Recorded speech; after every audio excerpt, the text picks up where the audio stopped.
electric potential at a point due to electric dipole on general location. Suppose A and B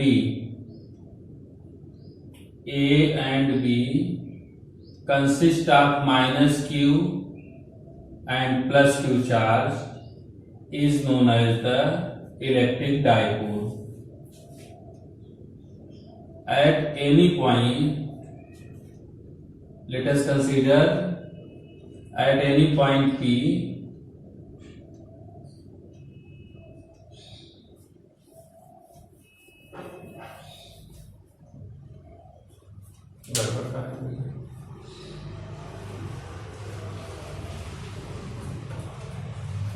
electric potential at a point due to electric dipole on general location.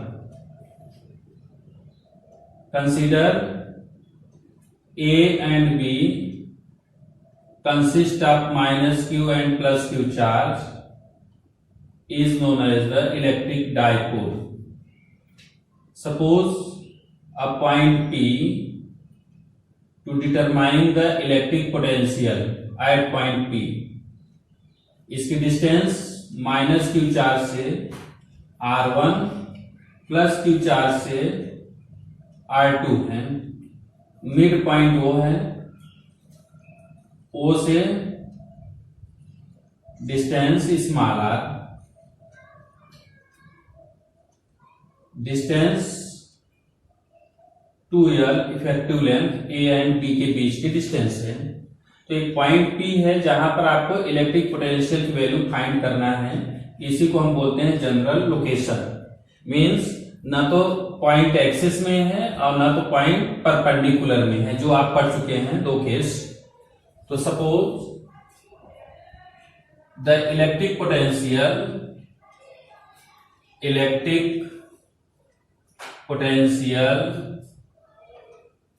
at point P due to minus Q charge B1 equal 1/4 pi epsilon naught minus Q upon AP equal minus 1/4 pi epsilon naught Q upon AP की distance, AP means R1, first equation. Similarly the electric potential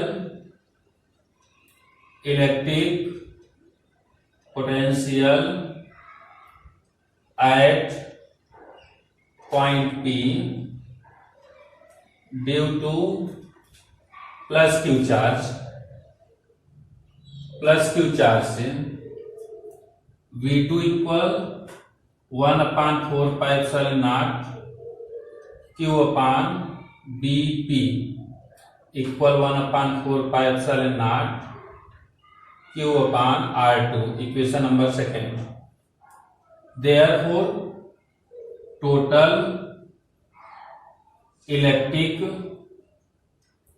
potential at point P V equal V1 plus V2 1/4 pi epsilon naught minus Q upon R1 plus 1/4 pi epsilon naught Q upon R2 equal 1/4 pi epsilon naught। Q भी common ले लिया, bracket में आ गया 1/R2 minus 1/R1, equation number third. R2 positive value है तो इसको पहले लिख लिया, R1 निगेटिव वैल्यू है तो ये बाद में। अब आपको R2 और R1 की वैल्यू फाइंड करना है। तो इसके लिए आप A से AO पर परपेंडिकुलर लाइन ड्रा किया, परपेंडिकुलर AQ। अब B से OP पर परपेंडिकुलर लाइन ड्रा कर रहे हैं। ये लाइन हो गई यहां पर पॉइंट हो गया Q R, capital R. Angle का फॉर्मेशन यहां से होता है थीटा, थीटा की वैल्यू। तो ए क्यू की वैल्यू और इधर कितना हो गया बी आर की वैल्यू, दोनों को फाइंड करना है। तो दोनों को फाइंड करना है तो आप देखिए कि in triangle O R B, या तो यहां पर भी फाइंड कर सकते हैं, in triangle O R B cos theta equal, cos theta की वैल्यू फाइंड कर रहे हैं तो परपेंडिकुलर लाइन ये है तो बेस अपान हाइपोटेनियस, बेस हो गया ओ आर अपान हाइपोटेनियस हो गया O B. O R will be equal, O B की वैल्यू है small L, small L cos theta. Similarly in triangle A Q O cos theta equal, इसमें भी आप देखिए O Q base upon hypotenuse L, तो O Q equal L cos theta. Electric dipole is very small, electric dipole is very small, therefore R2 equal R2 equal, ये point R है तो RP। तो ये भी यहां पर नोट करेंगे कि if electric dipole is very small, therefore R1 की वैल्यू हो जाएगी, R1 की वैल्यू होगी OP, OP की वैल्यू हो जाएगी R माइनस यल कास थीटा। कैसे? R1 की वैल्यू हो गई R इस वैल्यू के इक्वल OP के इक्वल, OP की वैल्यू क्या है R, अब R में हमको इधर की वैल्यू नोट करना है तो ये R टोटल वैल्यू हो गई और इतना इसमें से माइनस कर दिया, तो R minus L cos theta and R2 equal, R2 value की, R2 जो वैल्यू होगी वो आपकी वैल्यू इक्वल हो जाएगी उसमें R2 equal O P R की वैल्यू। अब पी आर की वैल्यू जो है वो इक्वल आपकी है, एक बार फिर से समझिए, R2 की वैल्यू क्या होगी, R2 की वैल्यू होगी यहां से आर पी आर के बराबर, ये लाइन और ये लाइन। उस केस जबकि अब ये वैल्यू जब फाइंड करेंगे तो टोटल लेंथ कितनी है R है, O से लेके R तक की वैल्यू कितनी है, O से R ये निकाल चुके यल कास थीटा, तो टोटल R में से यल कास थीटा को माइनस कर देंगे तो R2 इक्वल हो जाएगा, R2 इक्वल हो जाएगा R माइनस यल कास थीटा। अब R1 की वैल्यू क्या हो गई R प्लस यल कास थीटा। अब R1 की वैल्यू देखिए, R1 की वैल्यू इक्वल होगी P से लेके Q की वैल्यू, P Q के इक्वल होगी R1 की वैल्यू, तो P से लेके O तक की वैल्यू कितनी है R, और O से Q की वैल्यू कितनी है यल कास थीटा, तो R प्लस यल कास थीटा। R1 और R2 दोनों वैल्यू आप इसमें पुट कर देंगे थर्ड इक्वेशन में, तो फ्रॉम थर्ड एंड इसको हम देते हैं इक्वेशन नंबर 4 एंड 4, तो आप देखिए रिजल्ट क्या आता है, V equal 1 Q upon 4 pi epsilon not 1 upon R2 की वैल्यू R माइनस यल cos theta minus 1 upon R plus यल कास थीटा, ठीक, equal Q upon 4 pi epsilon not, LCM ले लीजिए तो R plus L cos theta minus R plus L cos theta upon R square minus L square cos square theta. Therefore v equal q upon 4 pi epsilon naught R R cancel 2l cos theta upon R square minus L square cos theta. If theta is very small value, therefore r is greater than l। इस condition में इस value को neglect कर देंगे तो आपका result आ जाएगा v equal, यहां पर देखिए 2l और q, तो 2ql हुआ, 2ql की वैल्यू क्या होती है p, तो p cos theta upon 4 pi epsilon naught R square. इतना पोटेंशियल की वैल्यू आएगी पॉइंट P पर। एक बार फिर से समझिए, अच्छा टॉपिक है। Electric dipole at a point due to electric dipole on general location, means कि इस लोकेशन से आप परपेंडिकुलर कंडीशन भी ला सकते हैं और एक्सिस में भी। तो ए बी इलेक्ट्रिक डाइपोल है। इलेक्ट्रिक डाइपोल किसे कहेंगे कि A B consist of minus Q and plus Q charge is known as the electric dipole.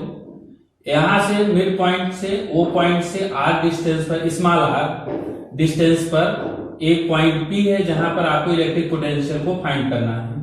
ए से इसकी डिस्टेंस कितनी है r1 और बी से कितनी डिस्टेंस है r2।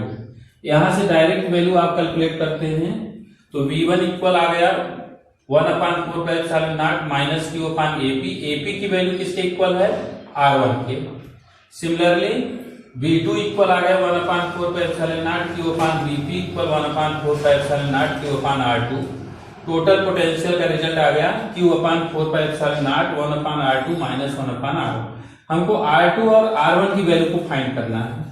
इसके लिए हमने क्या किया कि a से परपेंडिकुलर ड्रा किया PQ पर, draw perpendicular AQ on PQ, और second draw perpendicular BR capital R इस पॉइंट पर लिख देते हैं तो समझ में आए R, ये R यहां से डिस्टेंस है स्मॉल r, तो BR on PQ perpendicular.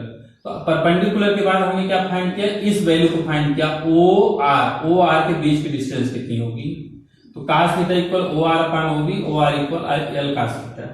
Second OQ की वैल्यू फाइंड किया, तो OQ में आपने देखा cos थीटा इक्वल OQ अपान L, तो OQ equal L cos theta. अब AP dipole is very small, ये वैल्यू जब पास में हो जाएगी तो ये लाइन जो P और B की लाइन है तो PB की वैल्यू आ जाएगी, A परपेंडिकुलर लाइन ड्रा है, ये वैल्यू एक बार फिर समझिए, ये लाइन और यहां से PR के बीच की जो डिस्टेंस होगी इक्वल हो जाएगी। ये हम अलग से लिख रहे हैं, कौन कौन सी वैल्यू इक्वल होगी, PB इक्वल हो जाएगा PR और ये हो जाएगा इक्वल PR की जब वैल्यू फाइंड करेंगे तो PO माइनस OR, PO है small r minus L cos theta. अब PB की वैल्यू है R2, ये रिजल्ट आया है R2 equal. Second R1 equal हो जाएगा, R1 की वैल्यू है QP, अब QP की वैल्यू हो जाएगी PO plus OQ equal R plus L cos theta. इस तरह से R1 की वैल्यू होगी R plus L cos theta. दोनों वैल्यू को आप R2 और R1 में पुट कर देंगे, एलसीएम लेंगे, एलसीएम के बाद जो रिजल्ट आता है V इक्वल कितना आया, P cos theta upon 4 pi epsilon not R square bold. Case number first,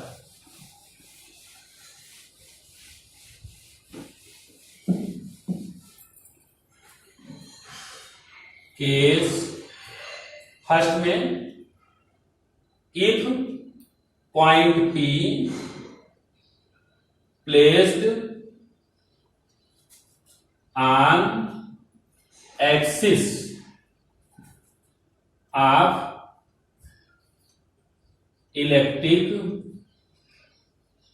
dipole, जिसे हम आपने पहले पढ़ा था एक्सियल लाइन में, तो एक्सिस में होगा तो थीटा विल भी इक्वल क्या हो जाएगा 0 डिग्री, और जब 0 डिग्री हो जाएगा तो V इक्वल हो जाएगा P cos 0 degree upon 4 pi epsilon not R square equal P upon 4 pi epsilon not R square volt.